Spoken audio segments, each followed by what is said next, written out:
Last time on Sonic Colors. Welcome to EGGMAN's incredible interstellar amusement park, where you can enjoy 5 planets for the price of 1. This place looks totally harmless. Because Eggman plus secretly built amusement park equals evil plot for us to foil. Hey, what's going on? Huh? Whoa!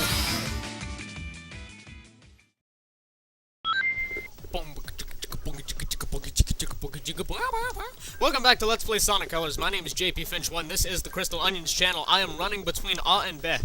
On the last part, we started Sonic Colors and got the first 3 acts of Tropical Resorts done, and I fangasmed and couldn't stop talking. This part, let's finish Tropical Resort. Did I say Tropical Jungle? I hope I didn't. Because I will severely have to injure myself if that is what I just did. So talking about the level design of this level in particular, I hate this level. This level is just really asinine in terms of where it placed. There are actually 2 goal rings for this level. Believe that or not. Because what you can do is you can actually use a wisp power later and go past this goal, the first goal ring. And I couldn't figure that out, and it took me ages to find the last red ring. Otherwise, this stage is blatantly short. If you know what you're doing, that is.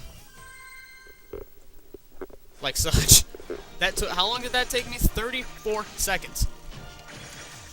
I always thought that was a bad level design just because of how short it was, but then I realized you could use the wisp, and I was like, you clever bastard, Sonic Team.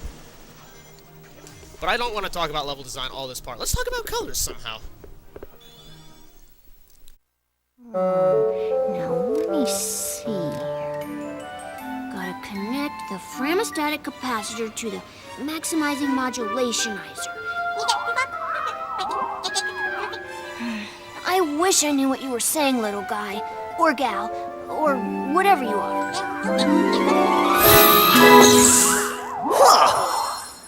Oh man, that was crazy! Oh, I was reconfiguring my handheld into a translator so I can understand this guy. Did you go somewhere? Didn't you see? I absorbed those aliens and got powered up with like some kind of wild energy. And after a few seconds, they'd pop out of me. I find that hard to believe. Huh? Okay, seriously? We need to find Eggman and figure out how catching these aliens fits into whatever heinous plan he's hatching. And wreck that plan, right? Yeah, that's pretty much how we spend our time. He's gonna wreck it! Okay. That was coming, you knew it. That's the thing about thinking about it, that's the thing about a lot of the later acts in these levels is that they're really short. The first 3 acts are pretty much the meat and potatoes of whatever world you're in, and then the last 3 pretty much just act as like mini things where it's like, ooh, let's use this piece of level design, okay. Like this right here, this whole level, if I remember right, pretty much focuses on, ooh, if you use a laser here, good things happen. And it's not exactly terrible level design. I've seen level design that's a lot worse. 06, but actually no, 06 even wasn't designed badly. I thought it was designed pretty well. Just the physics and everything screwed with the game. But like, look at this. We've used laser for like 3/4 of this stage. Is okay then. Like I said, they're not terrible, but God knows that you could have implemented a few more wisps into the later acts. They always feel a lot shorter, and it's not necessarily, like I said, it's not bad, but it's nothing that I would condone if I was to offer my distinction on level design. That being said, the laser is terribly fun to use. It's probably my favorite of the wisp power-ups. That's the thing, is like, everybody loves some of these power-ups that I absolutely hate, and I don't understand it. I am like the bipolar figure of the Sonic franchise, because I like all these wisp, not the franchise, just really colors, because I like all these wisp power-ups that everyone else hates. And it's just weird. I like the Eggman thing chuckling at you, because that pretty much indicates a dead end, a pit of no return. One thing that Sonic Colors actually did that's very, very good in terms of level design and exploration, if you let it, it puts signs over bottomless pits, so that if you want to go explore somewhere but you don't know if it's a bottomless pit or not, the signs actually tell you. So you'd be like, oh, I shouldn't go down there. Maybe there's something down there. Maybe it says I can go down there. Maybe let's go explore.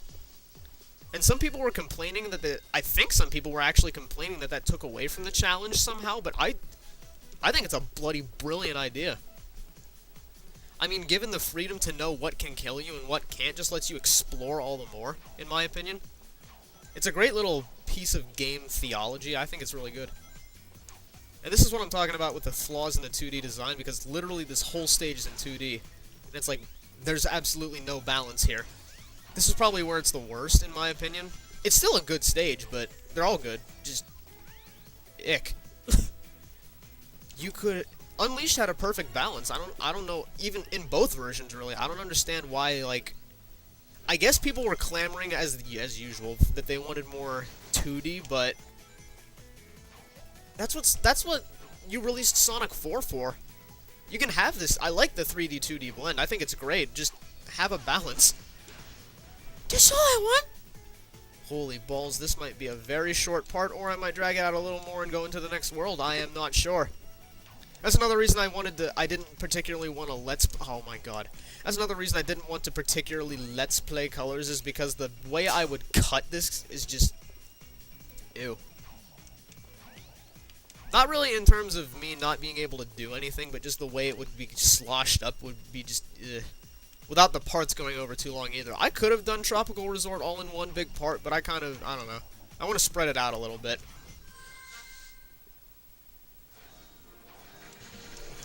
In the tiki room. Okay. I made that joke already. I shan't reuse my stuff. So each world consists of 6 acts and a boss fight, and actually, just for one game, I think that's pretty meaty, even though the acts are kind of short. Like I said, I think it's good.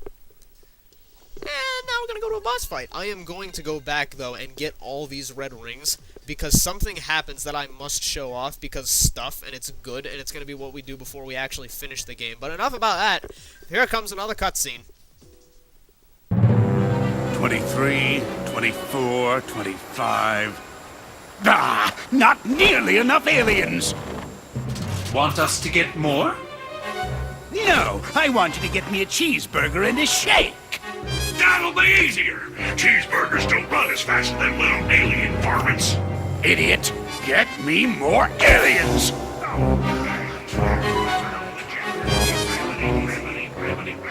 Y'all want fries with that? I reckon that hurt a bit. Wait a minute, I need to go over yonder. Sorry. Precious little aliens! I'll harness their hyper-go-on power, and then nothing will stop me. I know I say that every time, but this time, really, nothing will stop me. Boss? What? Sonic! Who you calling nothing? He means since the boss said nothing will stop me, and Sonic here is going to stop him, it's like the boss was calling Sonic nothing. Great! I thought nobody would get that. Fine. You're so smart, robot. You take care of this mess. Release the big boy. At least I know he won't screw it up. Hasta la bye-bye, suckers!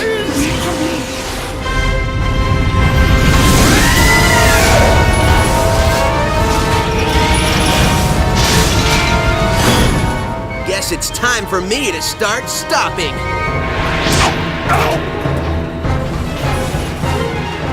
I get it!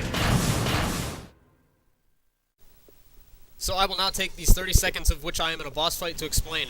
That is the blessing in disguise, I think, for Sonic Colors, is that a lot of the humor is very, very, like, old-style comedic, slapstick almost in a lot of senses. It was actually written by the same guys that write Happy Tree Friends and another Sega classic, another Sega jewel that people seem to like, but I have never played, Mad World. Yeah, the same people who wrote frickin' Mad World wrote a Sonic the Hedgehog game. You may now explain to me how this works. So the bosses all pretty much amount to use the Wisp, you get an S rank. That's literally it. There's 3 bosses in the game that I can't S rank, one of which I might actually S rank in the Let's Play because I have received a hint. Where is this other friggin'... Okay, never mind, just kill him. Oh, I could have just done that, okay. But yeah, a lot of the humor is kind of slapstick, and it seems a little unbalanced in some senses. Like, it gets a little too over-comedic. Like, Orbot just explained the joke to Cubot, and it's just like, Okay, then. I think the writing is actually okay. I laugh at a lot of what they say, but some of it is cringeworthy. I think I've become used to it, so I'm not quite as keen on looking, oh my god, they said that again. So I'm not going to complain too much about it. The writing's actually really, really good. I condone you new authors. I'm not sure if they wrote Generations or not, but I think they did. And Tropical Resort is the only level in the game that has this many cutscenes. So enjoy. Just tighten the last bolt. Oh, there you are. Where'd you run off to? I did a little shopping, grabbed a bite to eat, and trashed a giant killer robot. Oh, really? And they've got shopping here, too? This place has everything. Hey, so how's your translator thingy coming along? I think it's done. It's in binary code, so only I can read it. Okay, ask away. Who are you, and what is happening to your people? Okay, he says his name is Toxalot, and he's from a faraway soda, and where flowers water them with dances. Yeah, I think your machine still has some bugs. Yeah, I think I can figure this out, though. Okay, he said his name is Yacker. He's from a race of beings called Wisps. Lisps? No, Wisps, with a W. Yeah, I'll just stick with aliens if that's okay with everybody. Oh, sure.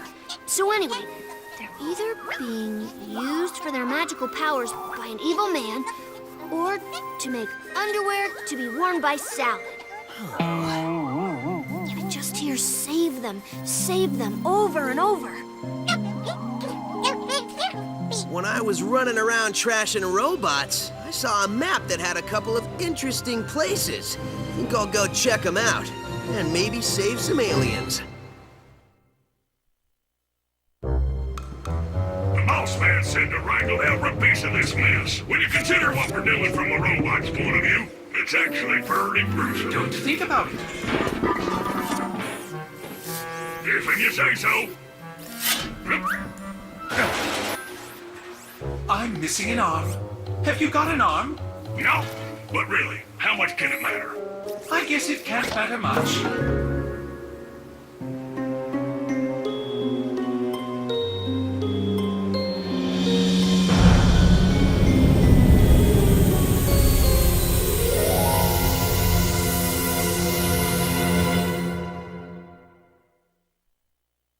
Oh no. And I don't think I talked about Yacker yet, the little white wisp that we've seen, and he's adorable. I'm just gonna say, he's so freaking cute. And you know what? We're at 12 minutes, so screw it. We're gonna start the next world. Now, you can either choose between Sweet Mountain or Starlight Carnival. I'm going with Starlight Carnival first because personally we can get the two new wisps here. We can get the Cube and the Hover. And that helps a lot in terms of enhancing Sweet Mountain's level design the first time through, even though this level's technically harder. So let's be doing Starlight Carnival, and oh my god, this is so good. As someone said, this puts Tron to shame. It's look at it. Like, I can't describe this. This is just like funky disco party town in space with a martini on the side. It's awesome. I think I did just describe it. That's a first for me. So if you would pardon me now, I'm going to spam the quick step so as to get quick step bonuses as well as rings and just be a general awesome dude about it. This whole section is on rails actually, and the quick step has actually been changed, whereas in Unleashed, they use the trigger buttons on the side of the controller, whereas this game supports Wiimote only, so you can't really do that. They actually mapped it to just being the directional button to the left or right, but forget the Wii remote, just freaking make it for the GameCube control. Well, I guess not everybody would have one of those, so I can see why they did that, was to make it the most accessible game as it possibly could be, and I'm fine with that, but I think that was just a bad design choice, was to have the quick step function like that. So, this is the Blue Cube Wisp. The Blue Cube Wisp is more a puzzle wisp than anything. Using it will change any blue coins to cubes and vice versa, and it lets you do some actually some pretty good platforming. I started out with the Blue Wisp thinking I would hate it, but I actually really like it. after playing with it for a while. If I had to pick a wisp that isn't my favorite, or like I don't like, it would actually have to be the one that everybody likes. It's the drill. People think the drill is just amazing, and I don't get it. I hate using the drill. Because there's way too much expanse that you can explore with the drill for what you should be able, for the time that you're allowed to use it. I know I'm talking about something that we technically don't get for another few minutes, but just, I don't know, the drill is unbalanced in terms of exploration and whatnot. I don't think it's implemented well, is what I'm saying. It's a fine power-up, and it's actually kind of enticing to use, but I just don't like using it the most out of all of them. Which is a weird thing considering the Frenzy Wisp sucks total ass, but this might actually be the only level in Starlight Carnival I do this part. There's a red ring over here, and I'm gonna get it. I swear to God. Unless I missed it already. Come on. Come on, I know you're there. Hello? I guess not. There's a red ring if you stay all the way to the right, and I think I missed it. Yeah, I missed it. Sadness! Now see, people, I think I've heard people complain about this before. It's stuff like Sonic games play themselves. I think that's complete bullshit. I think the reason they do that is you do a section that involves you actually playing the game and like platforming and whatnot, and you get those little on-rails sections for like that are visually pleasing as a reward for doing that. I think that's what the level design of Sonic is supposed to indicate. Like, even in the classic games they did this. Like, what's a good example? In Ice Cap Zone, you just beat the boss, so you start off the level by snowboarding down that huge-ass mountain. You don't really do anything, as far as I know, when you're playing that level, but it's just so cool. Like, you're snowboarding as Sonic the Hedgehog down an ice mountain. That's badass. So I think that's, whoa, I'm screwed. Well, I'm not getting that red ring right now. I'm trying to get as many red rings the first time through as I can. I'm probably not going to make any bonus videos for the red rings just because I don't care that much. The red rings are nice collectibles to find, therefore I'm not going to help you cheat as an A and B, well, yeah, this is just a casual run, so I'm not really, I sounded like an asshole there, I'm sorry. I'm not going to, it's not that I don't want to make them because I don't want to help people cheat, I just don't feel like doing it, because really you should look for them on your own, because that's the whole point. A little bit of a broken wall jump there. So let's be using this blue cube wisp to do amazing things. And someone, I think it was, someone called me Johnny, he commented that the blue wisp background music sounds like Seinfeld. So that made my life, because Seinfeld's funny. And there's a red ring. Oh my god, I missed bunches of red rings. And I have a feeling I know where they are, but I can't get to them because I don't have the wisps unlocked. That's another thing that someone else mentioned, was you can use the wisp powers get unlocked as you play through the game, so it's an incentive. Am I gonna get all these rings? That's awesome. So it's an incentive to go back and replay levels after you've gotten the wisps, although it's kind of like blatantly like we did this so you can go back and play the level and get new stuff, but really I think that's in a lot of games. Like even the Zelda games, you get items that you can get secret items with, but you have to go back to places you've already been. I'm pretty sure, at least in terms of the overworld. I'm not sure about the dungeons. But that happened. And I'm hitting 20 minutes and there's no time for another level. So, with Tropical Resort done and Starlight Carnival just about scraped, I will see you guys next time in Let's Play Sonic Colors, where we finish Starlight Carnival. Goodbye! Next time on Sonic Colors. So anyway, these aliens are made up of a really powerful energy source called Hyper-Go-On that's inside of them. Like a battery? No. Well, sort of. It's their life source. You only got a taste of it. Look at what happened. Battery is sort of an understatement. Somehow I knew you'd say that. Let's dance.